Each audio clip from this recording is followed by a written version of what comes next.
লগে লগে ভগৱন্তই মোহিনী ৰূপটো এই তৎক্ষণাত বিষ্ণু ৰূপ লৈ ৰাহুকেতুক কাটি পেলালে দুচেওকে।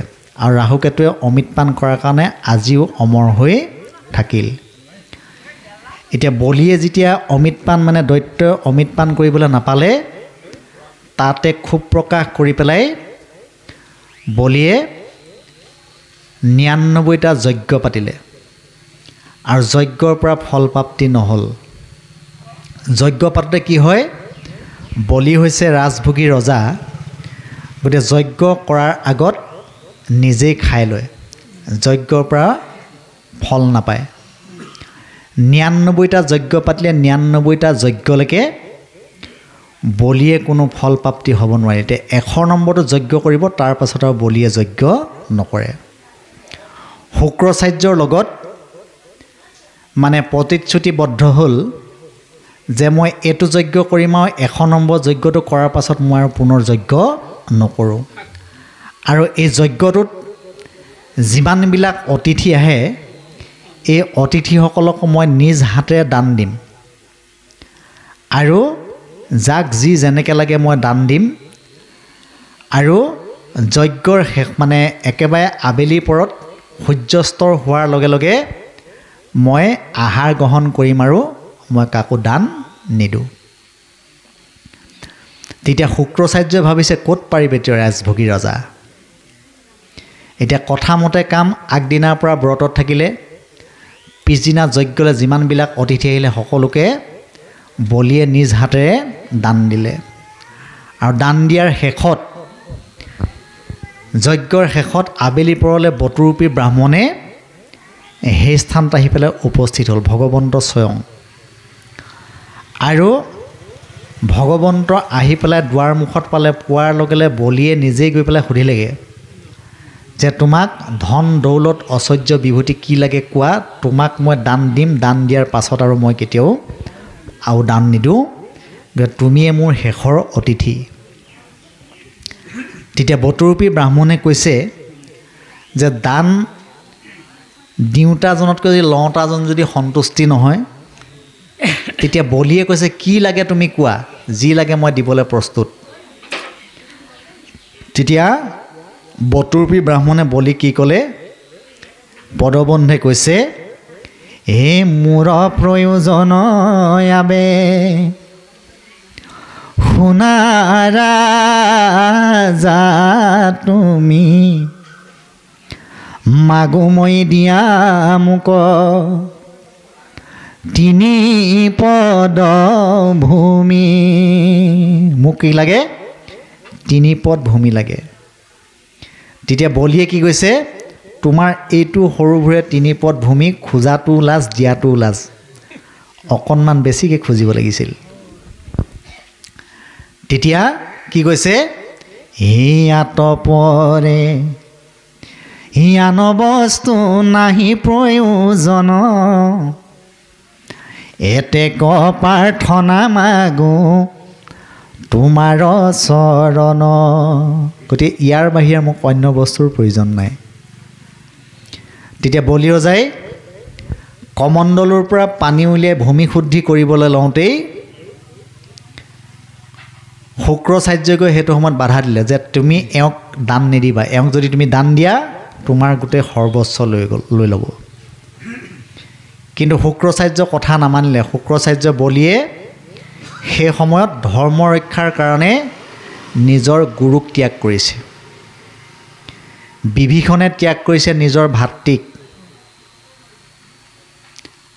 আৰু প্ৰহ্লাদে ত্যাগ কৰিছে নিজৰ পিতৃক, আৰু ভৰতে ত্যাগ কৰিছে নিজৰ মাতৃক ধৰ্ম ৰক্ষাৰ কাৰণে। এতিয়া শুক্ৰাচাৰ্যৰ বাধা যেতিয়া নামানিলে, শুক্ৰাচাৰ্যই ভিঙাৰৰ ভিতৰত এটা পোক হৈ সোমাই গ'ল। পোকটো হৈ সোমাই গৈ পেলাই ভিঙাৰৰ নলীডালত জাম কৰি ধৰিলে আৰু পানী নোলোৱা হ'ল। তেতিয়া বটুৰূপী ব্ৰাহ্মণে ক'লে কোকবনডাল লৈ খোজ মাৰি দিয়া। কোকবনডাল লৈ খোজ মাৰি দিলে, দিয়াৰ লগে লগে শুক্ৰাচাৰ্যৰ চকু এটা ফুট থাকিলে আৰু শুক্ৰাচাৰ্য আহি পেলাই আগত পৰিলে। আৰু বলি ৰজাই ভূমি শুদ্ধি কৰি 3 খোজ ভূমি দান দি দিলে আৰু ভগৱন্তই বৃহৎ কাই ল'লে বৃহৎ কাই হৈ তেওঁ একদম আকাশলৈকে ডাঙৰ হৈ তাত বৃহৎ কাই হৈ প্ৰথম খোজ পঠিয়াই দিলে গোটেই পৃথিৱী লৈ ল'লে দ্বিতীয় খোজ ইয়াৰ পৰা ব্ৰহ্মলোকলৈ লৈ ল'লে আৰু তৃতীয় খোজ থ'বলৈ জেগা নাই তেতিয়া বলিক ক'লে যে তুমি তোমাৰ প্ৰতিজ্ঞা ৰক্ষা কৰিব নোৱাৰিলা দুখোজতে মই গোটেইখিনি ল'লোঁ কিন্তু 3 খোজ থ'বলৈ জেগা নাই তেতিয়া বলিয়ে নিজৰ মূৰটো পাতি দিলে আৰু মূৰটো পাতি দিয়াৰ লগে লগে বলিক গছক মাৰি নি ইয়াৰ পৰা অতল বিতল হোটলপুৰীত থৈ আহিলে এতিয়া হোটলপুৰীত বলি আজিও আছে এতিয়া সপ্তম মনু চলি আছে অষ্টম মনুত সেই বলি গৈ পেলাই ইন্দ্ৰ হ'বগৈ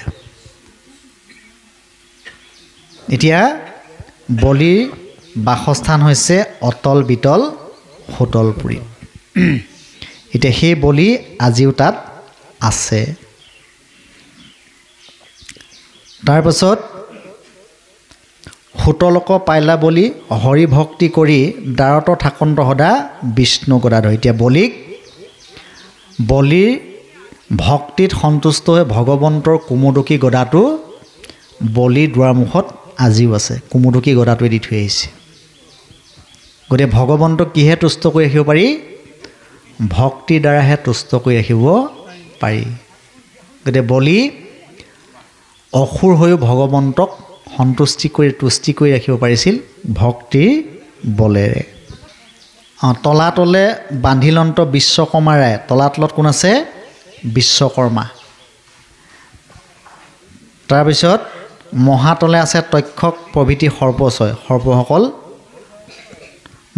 মহাতলত আছে ৰসাতলত আছে দৈত্য দানৱ আৰু পাতালত আছে নাগবাসুকী 50 কোটি পোহৰৰ কশ্যপ ৰূপে ভগৱন্তই কশ্যপ ৰূপ ধৰি গোটেই বিশ্বৰ ব্ৰহ্মাণ্ডখন দাঙি ধৰি আছে 14 ভুৱন যায় নপাৱন্ত অন্ত এহিকে কাৰণতাংক বুলন্ত অনন্ত এতিয়া ভগৱন্তৰ নামটো যে অনন্ত তেওঁৰ নামটো আদিও নাই অন্তও নাই এতিয়া ভগৱন্তৰ আদিটো আছিলে এতিয়াও আছে আগলৈকো থাকিব আৰু সেই বৈকুণ্ঠ নগৰখন আদিটো আছিলে এতিয়াও আছে আগলৈকো থাকিব কিন্তু এই 14খন ভুৱন সত্য তেতা দাপৰ কলি 4টা যুগৰ অন্তত 14খন ভুৱন লয় হয় আকৌ ভগৱন্তই পুনৰ সৃষ্টি কৰিব লগা হয় সৃষ্টি কৰে এতিয়া সপ্তদ্বীপ পৃথিৱীত 7টা ফেনাৰে আকৌ সপ্তদ্বীপৰ কথাখিনি এই পিছত আমাক ক'ব এতিয়া সপ্তখণ্ডৰ পৃথিৱী বৰ্ণনা এতিয়া সপ্তখণ্ড পৃথিৱী আমি বাহিৰৰ জগতখনত পাওঁ আমাৰ দেহ জগততো আছে এতিয়া দেহ জগতত আমাৰ শৰীৰটো সপ্ত ধাতুৰে গঠিত এই সপ্ত ধাতু হৈছে তেজ তেল অস্থি মজ্জা হাড় ছাল শুক্ৰ বীৰ্য আৰু ইয়াত সপ্ত দ্বীপৰ কথা কৈছে সপ্ত দ্বীপৰ ভিতৰত 7টা দ্বীপ আছে এই 7টা দ্বীপ জম্বুদ্বীপ প্লকদ্বীপ কুকদ্বীপ কংসদ্বীপ শাকদ্বীপ শালমলী দ্বীপ পুষ্কৰ শাক শালমলী আৰু পুষ্কৰ দ্বীপ আৰু শেষৰটো হৈছে জম্বুদ্বীপ এই জম্বুদ্বীপটোৰ হৈছে ভাৰতবৰ্ষ এতিয়া ভাৰতবৰ্ষৰ বাহিৰে অন্য যিমানবিলাক দেশ আছে এইবিলাক দেশত ভোগবাদ আৰু বস্তুবাদ আছে কিন্তু ভাৰতবৰ্ষত কি আছে ভক্তিবাদটো আছে আৰু 7খন সাগৰ লোণ গুড় সুৰা দধি দুগ্ধ ঘিত আৰু জলসাগৰ 7খন সাগৰ এই 7খন সাগৰ ৰসটো আমাৰ পোৱা যায় জিভাত গতিকে সপ্ত সাগৰ সপ্তদ্বীপ তাৰ মাজত ঢিপ ঢিপ এই আমাৰ আত্মাত ভগৱন্ত বিৰাজমান হৈ আছে ভিতৰত যদি আমি চাওঁ আধ্যাত্মিক তত্ত্বৰে আৰু বাহিৰৰ জগতখনটো আছে এতিয়া জম্বুদ্বীপটোক আগুৰি আছে চাৰিওফালে লৱণ সাগৰ ইয়াৰ সাগৰ জম্বুদ্বীপৰ কাষে কাষে সাগৰখনৰ পানীবিলাক লুণীয়া মানে নিমখীয়া। এতিয়া জম্বুদ্বীপৰ বাহিৰে অন্য যিমানবিলাক দেশ আছে এইবিলাক দেশত ভোগবাদ আৰু বস্তুবাদটো আছে, কিন্তু আমাৰ ভাৰতবৰ্ষত জন্মগ্ৰহণ কৰাসকল মানে বহুত পুণ্য ফলতহে ভাৰতবৰ্ষত জন্ম ল'বলৈ পাইছে। সেইকাৰণে কৈছে হে ভাৰতৰ বিনে যত আছে মহাদেশ, ভোগৰে খে দেশ বুলি জানিবা নিশেষ। এইবিলাক দেশত ভোগবাদ আৰু বস্তুবাদটো আছে, কিন্তু ভাৰতবৰ্ষত জন্ম লোৱাসকল ইমানে পুণ্যৱান, আমি 4টা ধন্য পাই আছোঁ। 3টা ধন্য পাই আছোঁ, 4 নম্বৰ ধন্যটো কৰিব লাগে। এই 4 নম্বৰ ধন্যটো কি? বৰগীতত মাধৱ পুৰুষে সুন্দৰকৈ উল্লেখ কৰিছে। কি বুলি কৈছে? হে ধন্য ধন্য কলিকাল, ধন্য নৰ তনু ভাল, ধন্য ধন্য ভাৰত বৰিষে, এ তপ জপ যজ্ঞতে যি তোমাৰ নামক ভজি, তোৱা নাম ঘোষিও হৰিষে মোৰে, দয়াৰ ঠাকুৰ হৰি যদুমণি ৰাম, অধমে তোমাৰ নাম ডাকে। এতিয়া আমি 3টা ধন্য পাই আছোঁ। কি কি? ধন্য ধন্য কলিকাল, আমি কলিযুগত নৰ হৈ আমি জন্মগ্ৰহণ কৰিব পাৰিলোঁ, আৰু কলিযুগটো আমি পালোঁ ধন্য নৰতনু ভাল, আৰু নৰতনুটো পালোঁ ধন্য ধন্য ভাৰতৰ বৰিষ, আৰু ভাৰতবৰ্ষত জন্মগ্ৰহণ কৰিলোঁ। এতিয়া 4 নম্বৰ ধন্যটো কৰিব লাগে ধন্য ধন্য ৰাম নাম। এতিয়া 4 নম্বৰত আমি ৰাম নাম লোৱাৰ লগে লগে আমি ইয়াৰ পৰা অনায়াসে পাৰ হৈ যাব পাৰিম। কাৰণ এই ভগৱন্তক ভক্তি কৰিব পৰা সাৰ্থকটো অকল আমাৰ মনুষ্য শৰীৰটোহে পাৰে। মনুষ্য শৰীৰটোৰ বাহিৰে অন্য যিমানবিলাক মানে শৰীৰ আছে বা ইতৰ প্ৰাণী জীৱ জন্তু আছে, এইবিলাকে বিষয় ভোগৰ পৰা বাকীখিনি চব কৰিব পাৰে, কিন্তু ভগৱন্তত ভক্তি কৰিব নোৱাৰে। মনুষ্য শৰীৰটোহে পাৰে। মনুষ্য তনু পাই হৰি নভজিলা, অৱশ্যকে হৈবা ভাই তৰুতীৰ্ণ শিলা। যদি আমি মনুষ্য শৰীৰটোৱে ভগৱন্তৰ সেৱা পূজা নমস্কাৰ কৰিব নোৱাৰোঁ, আকৌ আমি 84 লক্ষ যোনি অতিক্ৰম কৰি মনুষ্য শৰীৰটো পাব লাগিব। এতিয়া আমি মনুষ্য শৰীৰটোৱে আমি 84 নৰক ভোগ কৰিব লগা হয়। এতিয়া কলিযুগত প্ৰত্যেকৰ নিজৰ নিজৰ হাতে নিজৰ শৰীৰটো যদি জোখে 3.5 হাত আছে। আপোনালোকে জুখি চাব ঘৰত, নিজৰ হাতে 3.5 হাত। এই 3.5 হাত শৰীৰটোত এহাতত থাকে 24 আঙুল, 3 হাতত 3 24 72 আঙুল, আৰু আধা হাতত থাকে 12 আঙুল। 12 72 84 আঙুল। এই 84 আঙুল শৰীৰটো 84 ৰোগ ভোগ কৰিব লগা হয়। দাঁত বিষ, পেট বিষ, মূৰ বিষ, কেঁচুমূৰীয়াৰ পৰা ধৰি যিমানবিলাক ৰোগ আছে, যিসকলে ৰোগবিলাক ভুগি আছে সেইসকলে গম পাব। গতিকে 84 নৰক আৰু বেলেগে নাই। 84 নৰক আমাৰ এই শৰীৰটোতে ভুগিব লগা হয়। এতিয়া 84 নৰকৰ শৰীৰটো আমাৰ এই শৰীৰটো নৰকৰ শৰীৰ বুলি কৈছে।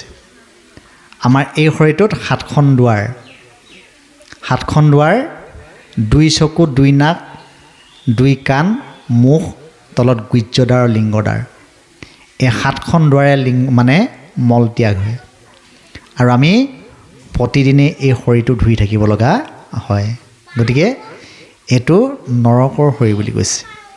গতিকে এই নৰকৰ শৰীৰটো আমি ইয়াৰ পৰা আমি সৎগতি লাভ কৰিবলৈ হ'লে ভগৱন্তৰ সেৱা পূজা নমস্কাৰ আৰু সৎসংগলৈ গৈ ভগৱন্তৰ গুণানুকীৰ্তন শ্ৰৱণ কীৰ্তন কৰিব পাৰিলেহে আমি এইটো শৰীৰতে ভগৱন্তৰ স্থানলৈকে আমি মুক্ত হৈ যাব পাৰিম। এতিয়া মানুহ মৰাৰ পিছত কেতিয়াও মুক্ত নহয়। কেতিয়া মুক্ত হয়? জীৱন্ত অৱস্থাত। জীৱন্ত অৱস্থাত সাধুৰ সংগলৈকে আহি ভগৱন্তৰ গুণানুকীৰ্তন কৰি আমি মুক্তিটো আগতীয়াকৈ লৈ থ'ব লাগিব। মৰাৰ পিছত কেতিয়াও মানুহ মুক্ত হ'ব নোৱাৰে। গতিকে জীৱন্ত কালতে ভক্তি আৰু মুক্তি দুয়োটাই লৈ থ'লেহে আমি ইয়াৰ পৰা তৰি যাব পাৰিম। এই হৈছে এই কথাখিনি আমালৈ সুন্দৰকৈ আগবঢ়াইছে।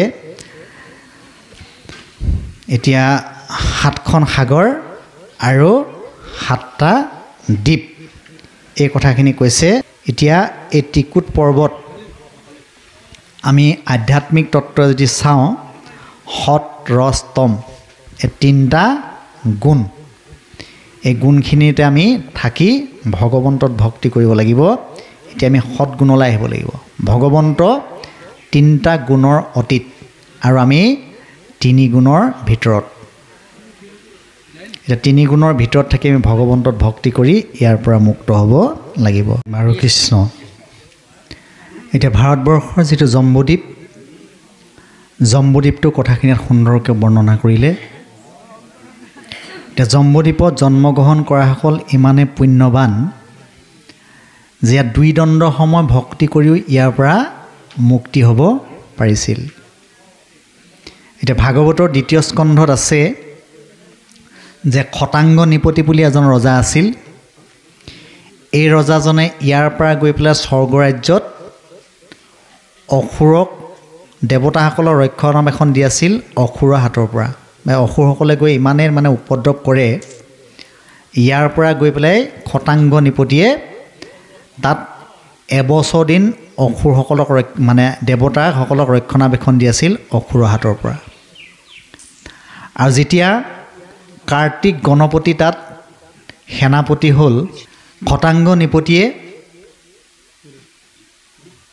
এবছৰ দিন ইয়াৰ পৰা গৈ পেলাই এবছৰ দিন তাত অসুৰসকলক দেৱতাসকলক অসুৰৰ হাতৰ পৰা ৰক্ষণাবেক্ষণ দিলে যুদ্ধ কৰি।